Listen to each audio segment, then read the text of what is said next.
Hello everyone, Black Rose Duelist here, and today I'm here with Jeff Jones's third place Phantom Knight deck profile from the UDS Championship Tournament, whatever those things are. They're basically like a new tournament that Konami holds. My face is going to be stuck frozen, I feel, for the rest of the video, but you can take pleasure in that action shot right there of me just trying to shift my head from one place to another. Oh, I just moved again. Okay. Anyways, I'd be lying if I said I know what this deck is really about. I know that you have to exceed with rank 3s a lot. I know that's a theme. I know they're dark, and I know the Yuri or you something plays it in the Arc 5, whatever you want to call it, anime. And I know there's traps. I made a deck profile of this like 5 months ago, but that was only when there was 2 monsters and 1 trap, and now there's like 5 monsters and 3 traps. So obviously Jeff Jones, just skill and utter fantasticness. Whenever he lays his hand on a deck, it's instantly going to become good, no matter what it is, Ojamas or Pepe. But basically, he got 3rd place, and I think it said he went like 11-2 or something. I got it from, here, I'll pull it up. I got it from VoltageGamesOnline.com. I actually got it from their Facebook page, so go like them up. It's UDS Winter Championship Phantom Knight. I always think when I see the word Phantom, I think of the Phantom Menace from Star Wars. But anyways, make sure to go check them out because that's where I got his list. And say congratulations to Jeff. The frozen face gets me every time. Okay, so I'm going to go through this deck real quick and then give some of my thoughts. Yes, I'm not a Phantom Knights professional or anything, but obviously it's probably a good deck if it got number 3 and Jeff Jones was playing it. So I'm just going to give kind of my thoughts on it near the end. So 1 Ghost Ogre, 1 Mathematician, 1 Speedroid Tekken Tomborg, 3 Speedroid Terratop, 1 Speedroid Tri-Eyed Dice, 1 Super Quantum Blue Layer, 3 of the Ancient Cloak, 3 of the Ragged Glove, 3 Silent Boots. Okay, so I guess the names and art of them are basically adjective, some type of worn out clothing, I guess. Silent Boots, Ragged Gloves, Ancient Cloak, so some type of old clothing you'd find at like a thrift store. 1 Dark Hole, 3 Emergency Teleport, 1 Foolish Burial, 1 Raigeki, 1 Reinforcement in the Army, and 3 Tween Twister, 3 Fog Blade, I just spit, 3 Sword, 3 Wing, 3 Strike, Solemn Strike, and 1 Morning, and 1 Vanities. Okay, so that's the main deck. Side deck, 3 Maxi, 1 Dark Hole, 3 System Down, 3 Anti-Spell Fragrance, 2 Magic Deflector, and 3 Mask of Restrict. I guess you could say this deck is very anti-spell. Ha, get it? Because anti-spell fragrance, I'm so funny. But I actually, I haven't really been into Yu-Gi-Oh! In the last month. I've kind of been in the back seat, if you could tell by my upload schedule, but I'm kind of getting back into it now, seeing that Pepe is gone and a lot of decks are re-emerging. But I really see how Mask of Restrict is good. I forgot it existed, but play that against a Monarch deck and see how they go. Okay, extra deck, Trishula, 2 Dante, Exceed Dragon. I do hate redundant cards, because I kind of do. Dark Rebellion, Exceed Dragon. This is a really random place to bring this up, but obviously obviously it's an Exceed monster. It's an Exceed monster, so I have Exceed Dragon in the name. I don't know. It could have just been Dark Rebellion Dragon. Dark Rebellion Exceed. It's a bit redundant if you ask me. Downward Magician, Evil Swarm Nightmare, 2 Levier, 1 Nightmare Shark, 1 Key Beetle, 1 Utopic Creature. Now, I had no idea this was a thing either, but I looked at it and I was like, where did its levels go? And apparently, I have no idea where they went. 3 Phantom Knight of Break Sword is their Xyz, and 1 Tri-Edge Levia, what have you. So, when I first saw this deck, I was like, what kind of cluster? You have Speedroids, Phantom Knights, Mathematicians, Ghost Ogres, Twin Twisters, and Emergency Teleports. Lots of things going on. But what I didn't realize is the main point of it is to get, wait, what? Okay, sorry, I was a bit confused.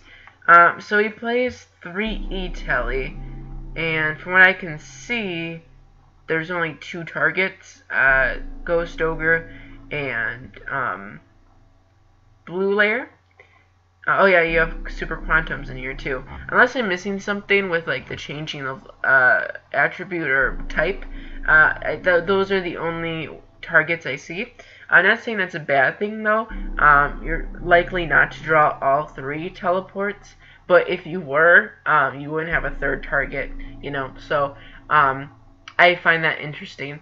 I like the targets though. At first I was like, what is the Super Quantum doing in here? But it's a rank 3, or it's level 3, I guess. So that's the target you can use to use your Xyz summon with. Teleport, I guess I can assume that he played lots of Trishulas because of the 3 E-Telly, you can go and do Ghost Ogre Snowbat real quick, and I know this deck can really quickly get 2 level 3s on the field, so 2 level 3s plus an E-Telly, get out the Ghost Ogre, get out Trishula. So I imagine he did play lots of Trishulas this weekend. So again, I'm not really too sure on what the deck really does. All I know is it goes into rank 3s. Okay, so that makes it so they don't die by battle. This one makes it so it's basically like a Phoenix Chain kind of. This one's a like big attacker or something.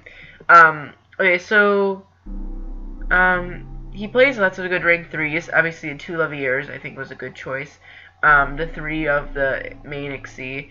I think this deck is more defensive than offensive.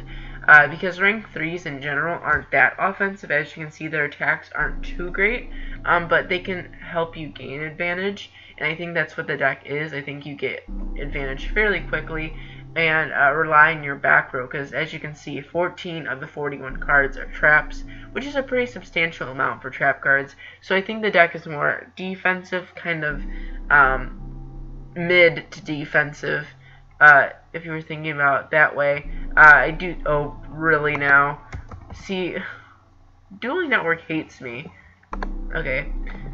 Oh, did I not save the... If I didn't save the deck, I'm going to kill someone. Not really. I'm not going to kill anyone. I apologize for saying that. No one will die because of this. I'm sorry. Come on, please. Okay, good. I did hit save. I would have not hurt anyone. I would have hugged someone really hard. Anyways, where was I going with this? Dion just hates me, doesn't he?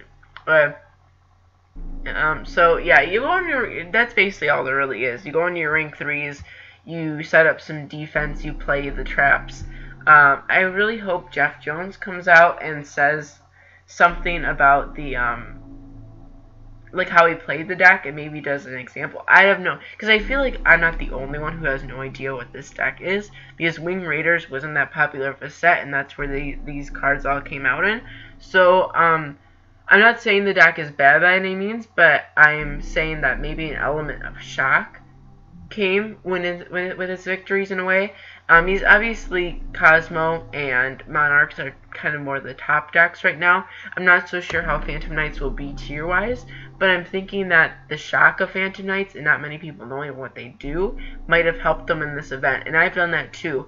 When Modolches came out, I was one of the first to play them. I played them in events, and no one knew what the heck they did, and that definitely gives you an advantage, because no one knows how to play against your deck, and you know how to play against theirs. You get a very, very distinct advantage, maybe even more advantage than playing a different, better deck on top of it. So, I think that was a good choice to play this deck, especially if he tested with it, which obviously he did because he did really good. I think the combination of Speedroids is a very interesting one because you can really quickly get the rank 3s out, or level 3s to get the rank 3s. But yeah, basically I think this is mostly just a rank 3 type of spam deck, get some advantage. I think the Monarch matchup is probably pretty. I don't know how the Monarch matchup really is. I imagine all the back row would help a lot, and the Twin Twisters and the Xyz and stuff. But I think this has a good.